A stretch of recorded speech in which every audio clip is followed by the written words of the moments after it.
So there are a lot of women, modern women, going through what they call a hoe phase. Hoe phase meaning they're going to use this opportunity in their life to explore their sexuality, have as many sexual experiences as they see fit. And then miraculously, after all of that experience and knowledge, they're somehow going to move past that phase. Now, as we think about that, let's just imagine there was a man who said something to the effect of he had a gay phase and he had all those experiences that went along with that lifestyle. But now all of a sudden, he turns the corner and he's no longer gay. We would look at him and say, no, we don't believe you. Likewise, we should not believe women when they say or have said or will say, I'm going through my whole phase, or I went through my whole phase, but now I'm done. The truth is, you never outgrow that sort of mentality, and you can never outlive those experiences, and you can never unsee what you've seen, and you can never undo what you've done. At the end of the day, there's damage that has been done to this person. And we call it experience, but at the end of the day, as far as women are concerned, it's damage. All those men have had access to you. The whole point of being an attractive woman, the more attractive you are, the more likely you are, or we assume, the more likely you are to have less men be able to have access to you. We also assume that the more attractive you are, the higher quality men you could have. So when you see an attractive hoe or an attractive prostitute, knowing that everybody has had access to it, it makes her less attractive. It makes her, the access is so easy. There's nothing special about her. The whole point of womanhood, the whole point of wanting to be with a woman who's exclusive is because of the value that she carries. A woman who hasn't had sexual partners or hadn't had a lot of sexual partners is deemed to be a woman who is reserved. She's more like a prize. It's like passing around a cup of water.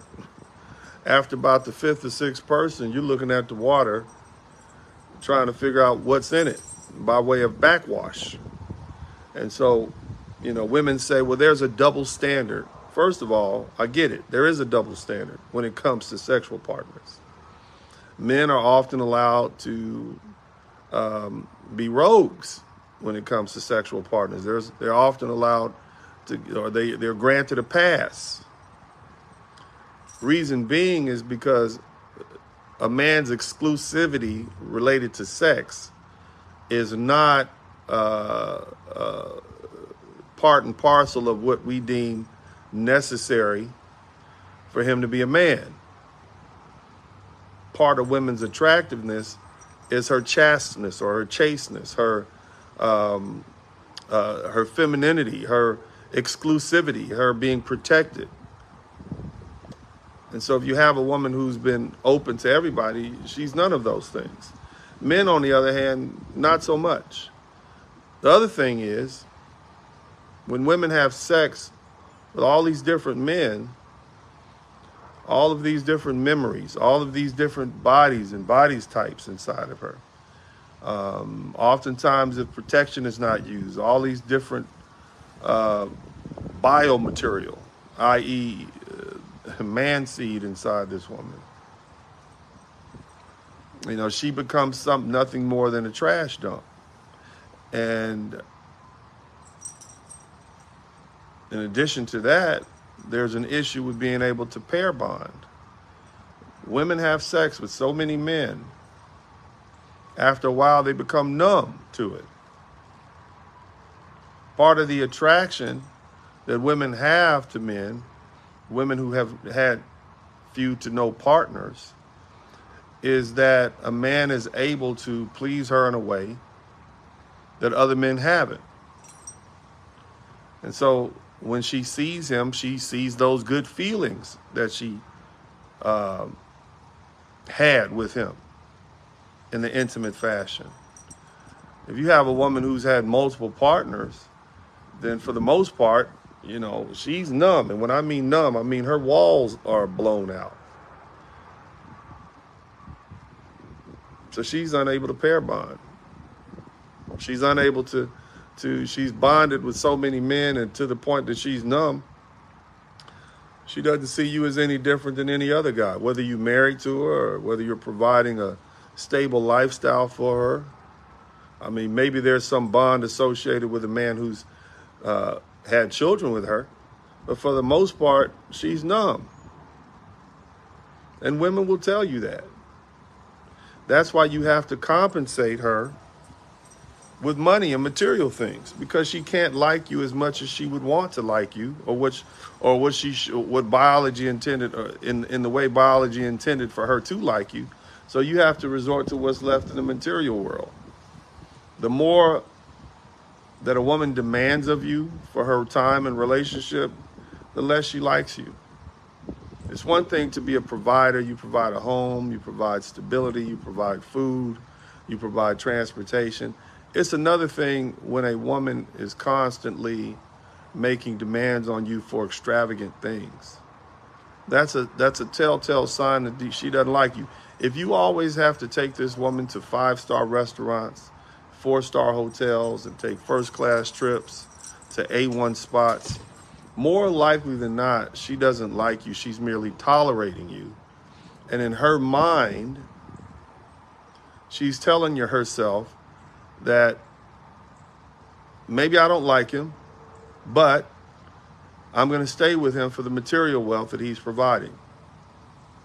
And unfortunately, if a woman doesn't like you, more likely than not, she's never going to like you. The biggest cop-out is, I love him, but I'm not in love with him anymore. That just means she doesn't like you. And the minute you detect those sort of feelings, recognize that it might be time to move on, but more importantly, you're dealing with a woman who's had a lot more experience, and she's seeking to shed the shackles of whatever relationship you have and move on.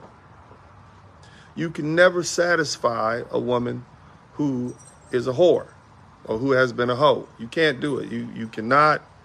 And unfortunately, in the United States, as it is right now, the culture is a hoe-producing machine. From what we consume as far as entertainment, the form of music, movies, television, YouTube, whatever it is, the food we eat, the fashion, it all lends to a whore culture, a hoe culture. And so, stated otherwise, we live in a nation of hoes. And I'm not saying that they don't have promiscuous women in other countries, but what I'm saying is, because it's tolerated here, because it's promoted here in the name of women's liberation and sexual freedom, it's going to be very difficult, or it is very difficult to find a woman who is suitable for wifehood. And I'm not saying that you can't marry a hoe. I'm not saying that one of these women couldn't produce you some heirs. But the question you have to ask yourself is, do you really want a woman who has been that promiscuous in her past to be the mother of your children and to be your wife? A woman who doesn't truly love you because she can't. A woman who has had so much sexual experience that you could never satisfy her who's always going to be looking for that adventure that she feels that she's missing out on, all the way up until her late 50s, 60s, maybe 70s and 80s, until no one actually wants her and reality sets in that she's being ignored by men. Because typically that's what happens. At a certain age, women of a certain age become invisible to men. And at that point, when they begin to notice that invisibility, that's when they begin to run to try to find somebody to take them under their wing, to take care of them, be their company, deal with them. But for the most part, hoes don't retire. There is no such thing as a hoe phase. Hoes are pushed out of the game by upcoming hoes. And that's it. And so when you hear people say things like hoe phase, understand that this is not something that's new. There have always been promiscuous women throughout history, throughout the socialization of man. There have always been women in the tribe, if you will, who have been promiscuous, which is oftentimes why people forced upon young people marriage, so that you could get these young women who are of breeding age married off to another young man, or otherwise you risk the chance of this young woman interacting with and offering herself to the other men in the tribe. And hoes create instability, because now when a certain woman's husband is supposed to be producing and protecting and providing for his wife and his children, he is now being distracted by a woman who is oftentimes younger, more fertile, and at that point sexually attractive, and she's distracting him away with her sexual allures. And so that's why, for the purpose of stability, we always try to limit the number of hoes in a society. Now, in a society like this, Western society, which is wide open and it's been coming to this point since the 1960s, I would think, immediately, because of the so-called liberation movement. And women just decided that, this is what we're going to do with our freedom. Voting be damned. Getting a job be damned. The first territory we're going to explore is the territory of sexuality and over-sexuality. Why? Well, men do it, so we want to do it. But again, that coat does not fit women very well. Men can do things that women can't do, because society still, and biology dictates, that you're not equipped to deal with that sort of exposure to sex. Women get pregnant, men don't. So the more sex the woman, and on top of that, her organs are internal, which means what? There's a deposit left. Even in the case of STIs, oftentimes STIs are it's easier for women to contract STIs than it is for men. So even biology dictates that women are not equipped to be promiscuous. So again, fellas, there's a lot of rhetoric going around. You have women who are trying to shame men, telling men that they're insecure because they want to know her body count. And I've seen videos like that, which is the main reason that I'm producing this particular piece. You have women who are literally telling men, you are insecure because you question my body count. And if my body count is of a certain number, that makes you feel inadequate as a man.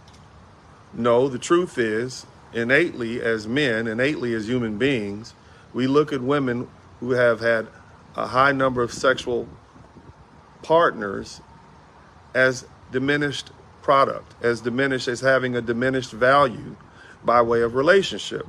For all those reasons, for the psychological reasons associated with having multiple partners for the biological reasons associated, the health reasons, and even on a certain level, the spiritual reasons.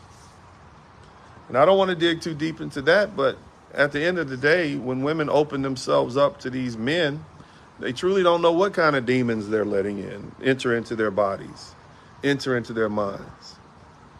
You don't know what sort of memories they have in their minds. And oftentimes, I think largely, a lot of the psychological issues that women seem to be facing has a lot to do with the fact that they have been oversexed, overstressed, and